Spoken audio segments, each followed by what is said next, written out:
ಶತ್ರುಗಳ ಹೃದಯವನ್ನು ಗೆಲ್ಲಬಲ್ಲ ಅಪ್ರತಿಮ ನಾಯಕ, ಸಾಹಿತ್ಯ ಮತ್ತು ರಾಜಕೀಯದ ಅಪರೂಪದ ಸಂಗಮ ಅಜಾತಶತ್ರು ಅಟಲ್ ಬಿಹಾರಿ ವಾಜಪೇಯಿ ಅವರ ಜನ್ಮದಿನ ಇಂದು.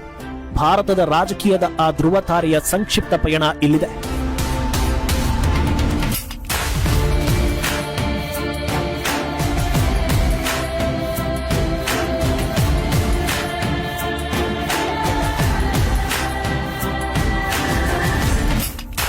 ಸಾವಿರದ 1924 ಡಿಸೆಂಬರ್ 25ರಂದು ಗ್ವಾಲಿಯರ್ನಲ್ಲಿ ಜನಿಸಿದ ವಾಜಪೇಯಿ ಅವರು ಕ್ವಿಟ್ ಇಂಡಿಯಾ ಚಳುವಳಿಯಲ್ಲಿ ಭಾಗವಹಿಸಿ 23 ದಿನ ಜೈಲು ಶಿಕ್ಷೆ ಅನುಭವಿಸಿದವರು. ನಂತರ ದೇಶದ ಪ್ರಧಾನಿ ಹುದ್ದೆಗೂ ಏರಿದವರು.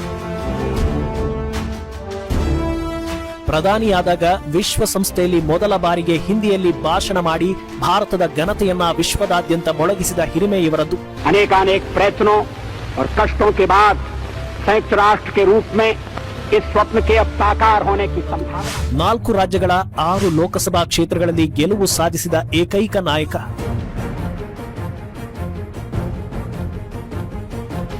ನಲವತ್ತೇಳು ವರ್ಷಗಳ ಕಾಲ ಸಂಸತ್ ಸದಸ್ಯರಾಗಿ 11 ಬಾರಿ ಲೋಕಸಭೆ ಹಾಗೂ 2 ಬಾರಿ ರಾಜ್ಯಸಭೆ ಅಲಂಕರಿಸಿದವರು. ದೇಶದ ಪ್ರಧಾನಿಯಾದ ಮೊದಲ ಬಿಜೆಪಿ ನಾಯಕ ಎಂಬ ಹೆಗ್ಗಳಿಕೆಯೊಂದಿಗೆ 3 ಬಾರಿ ಭಾರತದ ಪ್ರಧಾನಿಯಾಗಿ ದೇಶವನ್ನ ಮುನ್ನಡೆಸಿದರು.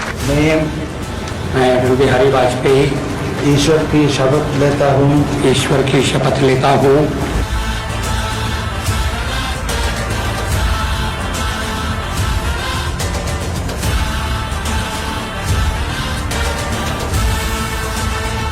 ಸಾವಿರದ 1998ರಲ್ಲಿ ಪೋಖ್ರಾನ್ನಲ್ಲಿ ಅಣು ಪರೀಕ್ಷೆ ನಡೆಸುವ ಮೂಲಕ ಭಾರತವನ್ನ ಜಗತ್ತಿನ ಪರಮಾಣು ರಾಷ್ಟ್ರಗಳ ಪಟ್ಟಿಗೆ ಸೇರಿಸಿದರು.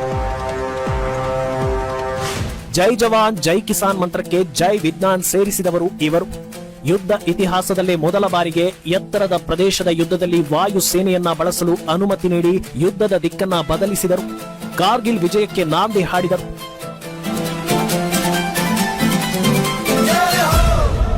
ದೇಶದ 4 ದಿಕ್ಕುಗಳನ್ನ ಜೋಡಿಸುವ ಸ್ವರ್ಣ ಚತುಷ್ಪಥ ಹೆದ್ದಾರಿ ಯೋಜನೆ ಮತ್ತು ಹಳ್ಳಿಗಳನ್ನ ಸಂಪರ್ಕಿಸುವ ಪ್ರಧಾನಮಂತ್ರಿ ಗ್ರಾಮ ಸಡಕ್ ಯೋಜನೆ ಇವರ ದೂರದೃಷ್ಟಿಯ ಫಲ. 6 ರಿಂದ 14 ವರ್ಷದ ಮಕ್ಕಳಿಗೆ ಉಚಿತ ಮತ್ತು ಕಡ್ಡಾಯ ಶಿಕ್ಷಣ ನೀಡುವ ಸರ್ವ ಶಿಕ್ಷಾ ಅಭಿಯಾನ ಜಾರಿಗೆ ತಂದು ಅಕ್ಷರ ಕ್ರಾಂತಿಗೆ ನಾಂದಿ ಹಾಡಿದರು.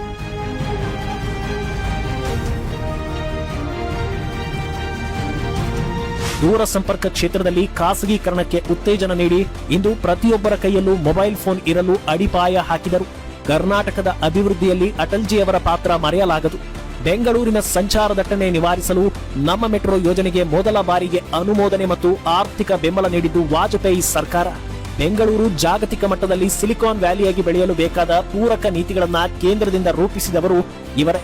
ಹುಬ್ಬಳ್ಳಿಯಲ್ಲಿ ನೈಋತ್ಯ ರೈಲ್ವೆಯ ಪ್ರಧಾನ ಕಚೇರಿಯನ್ನ ಸ್ಥಾಪಿಸುವ ಮೂಲಕ ಉತ್ತರ ಕರ್ನಾಟಕದ ರೈಲ್ವೆ ಅಭಿವೃದ್ಧಿಗೆ ವೇಗ ನೀಡಿದರು.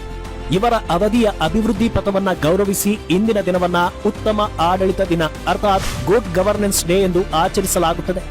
2014ರಲ್ಲಿ ಇವರಿಗೆ ದೇಶದ ಅತ್ಯುನ್ನತ ನಾಗರಿಕ ಪ್ರಶಸ್ತಿ ಭಾರತ ರತ್ನವನ್ನ ನೀಡಿ ಗೌರವಿಸಲಾಯಿತು. ಅಟಲ್ಜಿ ಅವರ ಆದರ್ಶಗಳು ಇಂದಿಗೂ ನಮಗೆ ದಾರಿದೀಪ. ಆ ಅಪ್ರತಿಮ ದೇಶಭಕ್ತನಿಗೆ ಜನ್ಮದಿನದ ಕೋಟಿ ಕೋಟಿ ನಮನಗಳು.